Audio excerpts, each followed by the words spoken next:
Bonjour à tous.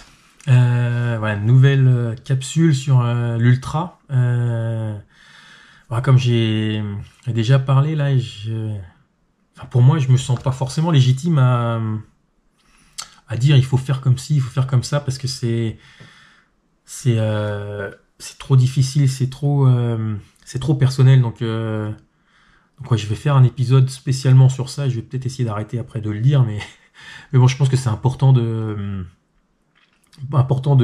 bien le redire. C'est tout ce que je dis, moi, je le pense et je sais que ça s'applique à moi. Je vais essayer de me positionner aussi des fois comme si j'étais débutant, mais voilà, que le premier épisode, j'ai essayé de bien expliquer qui je suis, quel passif j'avais avec le vélo, quel passif j'avais avec aussi. J'ai parlé un peu de mon passé aussi de voyageur et ça m'a mis aussi dans des situations un peu compliquées. J'ai des situations de vie aussi qui ont été compliquées, donc quand je suis face à un problème, j'ai forcément une facilité, c'est pas forcément facile à trouver les solutions, mais à pas paniquer en fait, parce que c'est être face à un problème, c'est quelque chose que j'ai presque eu l'habitude un peu toute ma vie, donc voilà, moi, je me suis déjà retrouvé. Enfin, moi, quand je voyageais, il y avait pas de smartphone, il y avait très peu Internet. C'était déjà aussi pas très développé. Donc, je me suis déjà retrouvé au milieu du Paraguay, sur un fleuve avec sur un bateau qui avait cassé. Enfin, se retrouver dans une situation hyper compliquée et voilà, on savait pas si on pouvait repartir, si on pouvait. Il n'y avait plus de bus parce qu'il avait plu. On avait dit, ben ouais, là on est à la saison des pluies, donc des fois ça dure 3 mois comme ça. Il n'y a plus de bus qui passent pendant 3 mois. Ah ok. Donc là le bateau est fermé et cassé. On peut pas repartir en bateau. Le bus on n'est pas sûr qu'il repasse un jour. Donc voilà, j'ai aussi une histoire de vie qui fait que je pense, comme j'ai dit aussi, j'étais plus attiré par l'aventure que par l'ultra distance et parce que j'aime ce côté il y a un problème qui se dresse devant soi et tu dois trouver une solution pour t'en sortir et pour moi c'est ça la définition un peu de l'aventure et il y a des gens qui sont préparés à ça parce que malheureusement ils l'ont eu plusieurs fois dans leur vie et puis il y a des gens qui sont pas préparés à ça parce que justement leur vie elle a été plutôt hyper je sais pas, c'est positif, c'était pas le bon mot, mais ils ont pas eu à affronter d'épreuves. Tout s'est passé comme ça devrait se passer pour tout le monde. J'ai grandi, j'ai fait mes études, j'ai trouvé ce que j'avais envie de faire, j'ai eu mon diplôme, j'ai trouvé un travail qui me plaisait, et puis voilà, tout va bien, et je me lance dans l'ultra pour aller découvrir des choses. Et là, forcément, eux, quand ils vont se retrouver face à un petit problème, ben, ça va être plus compliqué à absorber ou à affronter le problème que moi qui ai cette presque habitude. Donc voilà, c'est important de faire attention à ça. Donc je vous en ai déjà parlé, mais j'ai écouté ce récit d'un finisher de la transcontinentale et ouais, il disait, je crois que j'ai réfléchi après là quand j'en ai parlé, mais je crois qu'il disait qu'il n'y avait pas besoin d'avoir plus de 3000 km d'entraînement avant le départ d'une transcontinentale. Ouais. Moi, personnellement, je suis incapable de prendre le départ d'une race cross, et encore moins d'une transcontinentale avec 3000 km dans les jambes. Alors, qu'est-ce qu'il appelait avoir 3000 km dans les jambes déjà? Lui, il sort cette phrase-là comme ça, ok, mais c'est quoi? C'est pas besoin d'avoir 3000 km dans les jambes le dernier mois, enfin la dernière année, les 10 ans qui précèdent, enfin tu vois, déjà il y a un truc, il sort une phrase, mais il devait penser à quelque chose, il devait avoir quelque chose en tête, et moi, comme je l'avais dit, moi je commençais mes entraînements tout seul et je me disais, mais attends, moi je suis incapable de faire ça si j'ai que 3000 km. Donc je me dis, mince, si les gars qui finissent ça, ils n'ont pas besoin de rouler plus que ça, peut-être que moi, je ne serais jamais capable, même en roulant beaucoup. Donc j'ai remis en question ma faculté à être capable de finir une course par rapport à cette phrase. Donc c'est pour ça que je m'étais posé la question pendant longtemps justement de faire des vidéos là-dessus parce que j'ai pas envie justement de sortir une phrase comme ça parce que ce qui est vrai aujourd'hui pour moi, ce n'était pas vrai pour le moi d'il y a 3 ans quand j'ai commencé. Je rappelle que quand j'ai commencé, je crois que j'ai fait la première sortie, j'avais pareil dans le premier épisode, ça faisait 43 km. Après 15 ou 20 km, j'étais rincé quoi. Donc aujourd'hui, ça devient presque 300-400 km, c'est presque une norme d'entraînement ou un truc. Ouais, une norme d'entraînement, non, parce que je le fais pas régulièrement, mais c'est pas quelque chose. Enfin, je pars faire 400 km, je pars faire 400 km comme je partais faire les 40 km et je finis moins fatigué que quand je faisais les 40 km avant. Donc ouais, il faut toujours faire attention à ce qu'on dit et à ce qu'on reçoit aussi comme information. Et c'est pour ça que j'ai dit aussi dans les épisodes d'avant de faire attention, faire attention au contexte. Donc faites attention à qui vous êtes, à qui je suis moi, au parcours que vous avez dans le vélo, au parcours que j'ai moi dans le vélo, à votre parcours de vie, à mon parcours de vie. Entendez ce que je dis, écoutez aussi ce que dit un autre praticien, un autre pratiquant sur le même sujet qui va peut-être dire l'opposé de moi. Ça veut pas dire que lui a faux et que moi j'ai raison, ça veut pas dire que moi j'ai tort et lui a raison. Peut-être que ce que je dis c'est bon pour moi et ce que lui dit à l'inverse de moi c'est bon pour lui. Ou peut-être que moi je sais pas que si je tentais ce qu'il fait lui, ben ça m'irait mieux. Donc ouais, il y a ce côté-là, mais voilà, en prenant du recul, euh, c'est vrai que voilà, il disait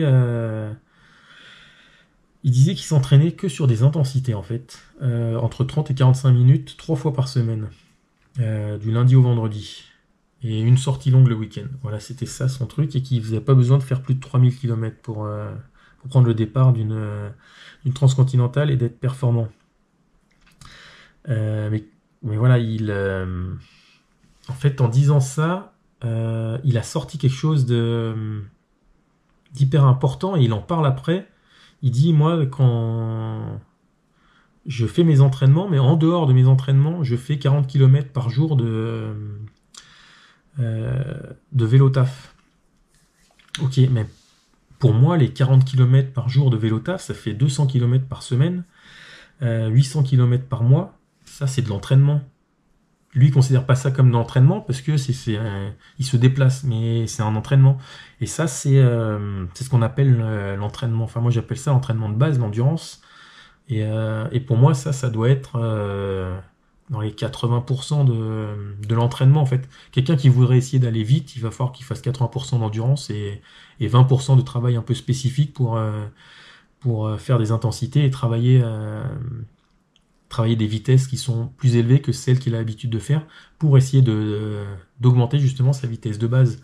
Et quelqu'un qui veut, franchement, quelqu'un qui veut vraiment débuter, il pourrait faire 100% d'endurance, c'est-à-dire il part faire de la distance pour faire de la distance. Alors il faut pas le faire non plus.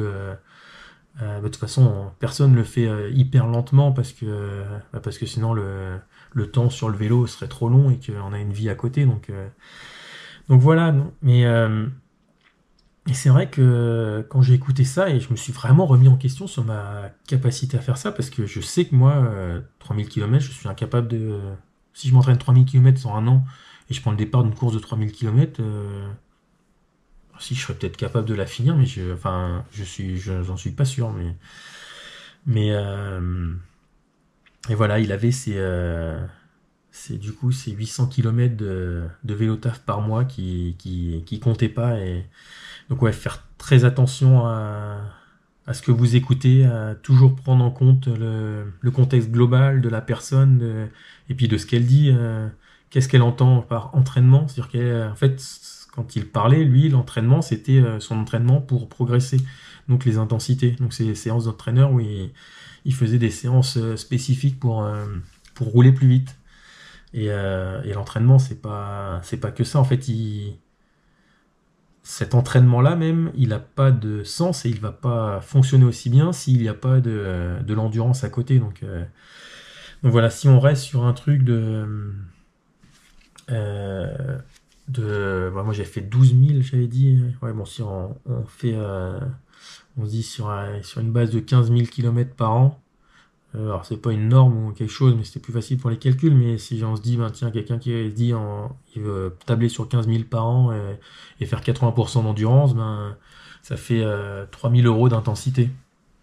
Et comme par hasard, c'est 3 000 euros, j'ai dit 3 000 euros, c'est 3 000 km d'intensité. Et comme par hasard, c'est 3 000 km d'intensité, ça correspond à ce qu'il dit comme besoin pour prendre le départ de la course. Donc je pense que c'est ça. Dans son discours, tu entends qu'il a besoin de faire 3 000 km d'entraînement. Non. Il pense que lui, pour être performant, il faut 3 000 km d'intensité suffisent. Et à côté de ces 3 000 km d'intensité, il faut faire 12 000 d'endurance. Et c'est les deux ensemble te permettent d'avoir un entraînement construit et d'être compétitif sur l'épreuve de la transcontinentale. Donc je pense que ça, c'est assez cohérent avec, avec ce que j'ai fait et avec, avec mon expérience d'aujourd'hui. Donc voilà, c'était juste pour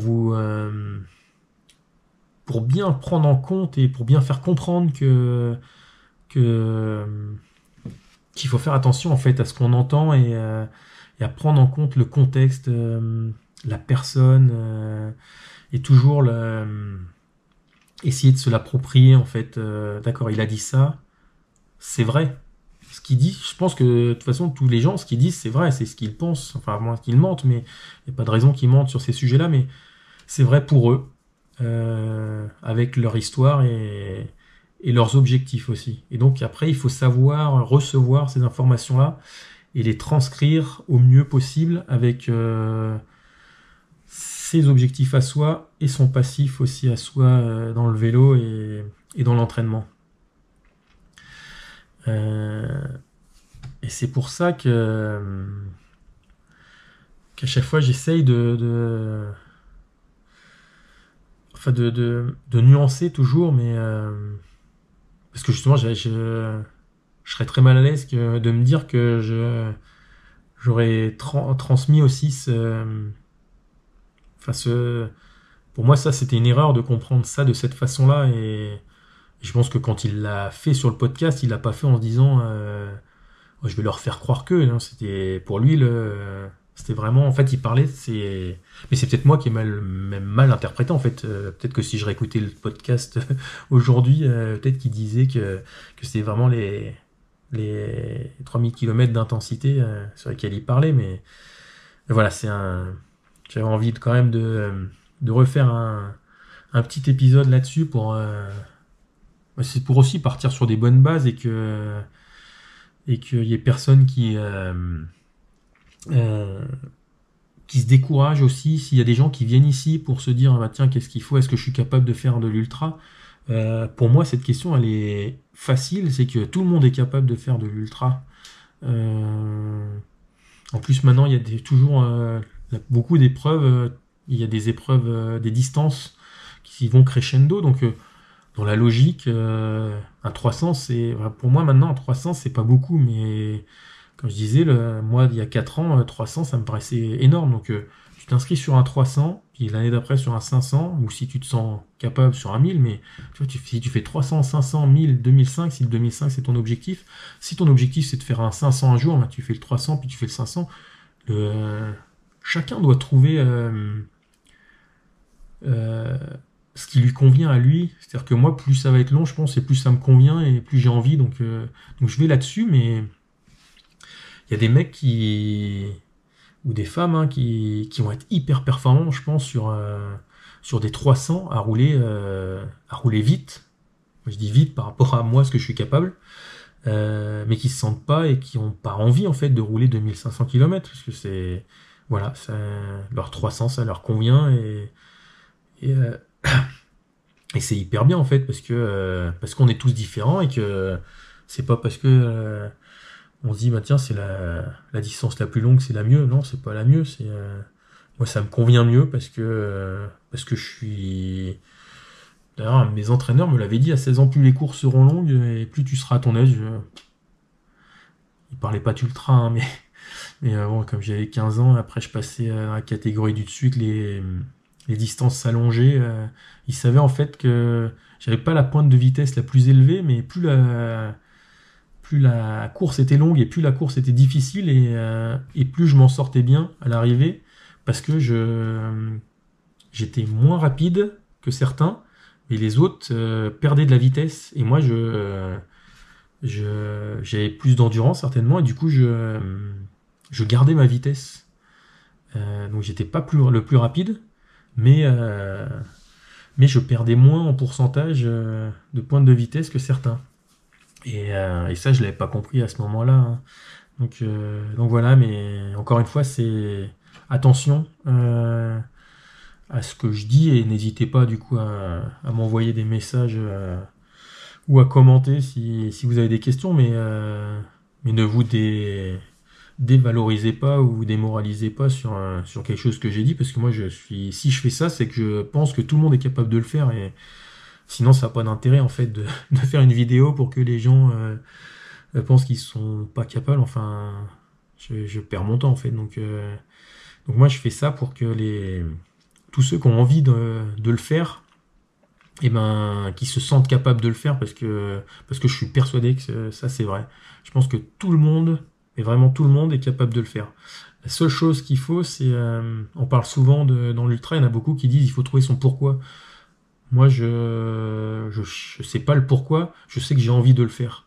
À partir du moment où vous avez envie de faire quelque chose, vous allez vous donner le moyen d'y arriver. Vous allez chercher, faire des plans, vous renseigner, faire un entraînement, être assidu à l'entraînement, faire s'il faut à l'entraînement. Et le jour du départ, vous avez envie d'y aller et vous savez que votre envie a fait que vous avez fait l'entraînement qu'il fallait pour y arriver. Après, vous n'arrivez pas à finir, mais j'ai pas fini la première raf. C'est comme ça, ouais, je me suis blessé, mais il peut y avoir plein d'autres, le vélo peut se casser, enfin, il peut y avoir plein d'autres phénomènes qui fait qu'on n'arrive pas au bout, et ça, c'est pas grave en soi, mais je pense que n'importe qui a envie, il va y arriver. Et puis, et si on n'y arrive pas du premier coup, c'est pas grave, en fait, on s'attaque, si c'est de l'ultra, c'est quelque chose, comme j'ai dit au début, c'est quelque chose d'un peu énorme, et donc, c'est réussir qui est pas normal. Donc si vous réussissez pas, c'est pas très grave, hein. Et si vous avez envie, ben vous retournerez le faire et c'est sûr qu'à un moment vous y arriverez. En fait, si c'est la deuxième fois, c'est la deuxième fois. Si c'est la première fois, tant mieux, c'est la première fois. Mais peut-être que la deuxième fois, ça va moins bien se passer, vous n'allez pas le finir et voilà, ça ça implique pas sur le fait que vous êtes quelqu'un de bon ou pas bon.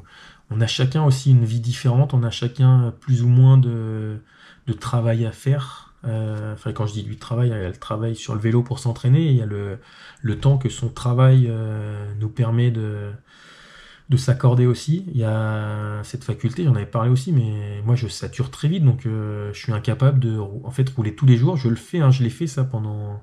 Si je vais partir pour m'entraîner, et j'avais fait, on reviendra après dessus, mais j'ai fait plusieurs fois 2 trips, voilà, de tests et d'entraînement pour m'entraîner. Et là, je roule, mais à la maison, si je roule tous les jours, ben, je sature et je peux pas. Donc, je suis pas quelqu'un qui va pouvoir. Je pense que même si je fais plus de 20 000 km ou 25 000 km dans l'année, il y a des chances que l'année d'après, j'ai plus trop envie, quoi. Donc c'est pareil, il y a des gens, ils vont faire 5 ans, enfin, il y a des gens qui font des distances par an qui sont affolantes, quoi.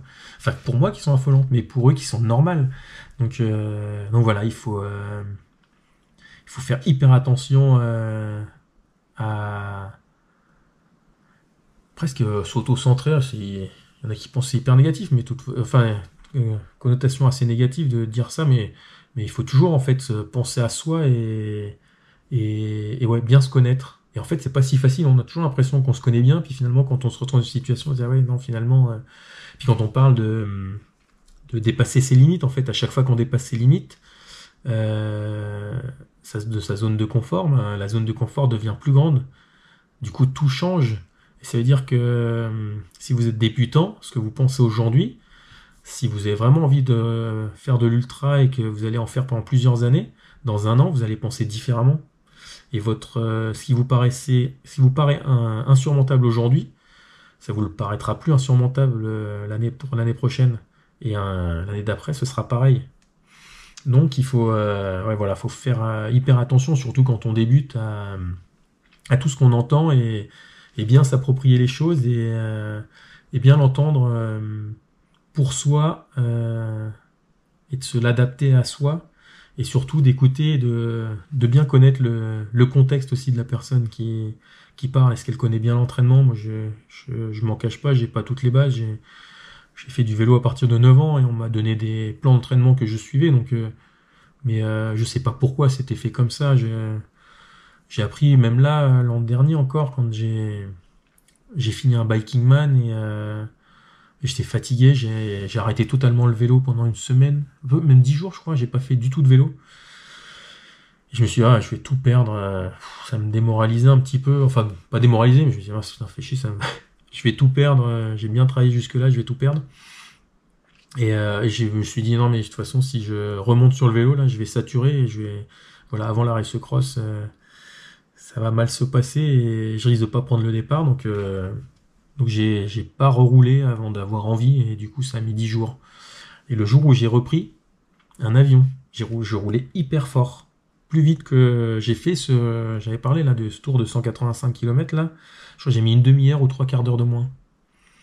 Et du coup, il y a ce phénomène de surcompensation. Donc, quand on fait un effort, si on s'arrête, et du coup, c'est pour ça que dans les entraînements, il y a des cycles, des micro-cycles, et ça, c'est des choses que je ne maîtrise pas, que je ne connais pas, que j'ai pu expérimenter par moi. Je me suis dit, ah bah tiens, moi, quand je fais ça, ben, là, ça fonctionne mieux après. Donc je vais pas dire faites comme ça, parce que j'ai pas les compétences. Il y a des gens qui les ont, et du coup, écoutez ces gens-là sur ça. Mais ouais, faites attention toujours à qui parle, quel est son passif. Si c'est quelqu'un qui a à peu près la même histoire que vous, ben, vous pouvez prendre pour acquis et vous dire, bah tiens, mais même ça, est-ce que c'est quelqu'un qui va saturer s'il roule trop comme moi? Est-ce que c'est quelqu'un qui va avoir besoin de rouler beaucoup et qui finalement va être mentalement toujours prêt à rouler? Et du coup, lui, il n'aura pas de problème pour aller prendre le départ d'une course avec beaucoup de kilomètres. Mais par contre, il sera physiquement un peu plus fatigué parce qu'il n'aura pas accordé des temps de repos à son corps. Donc ouais, toujours faire attention à ce qui est dit et dans quel contexte et surtout se l'approprier. Et ça, c'est hyper important.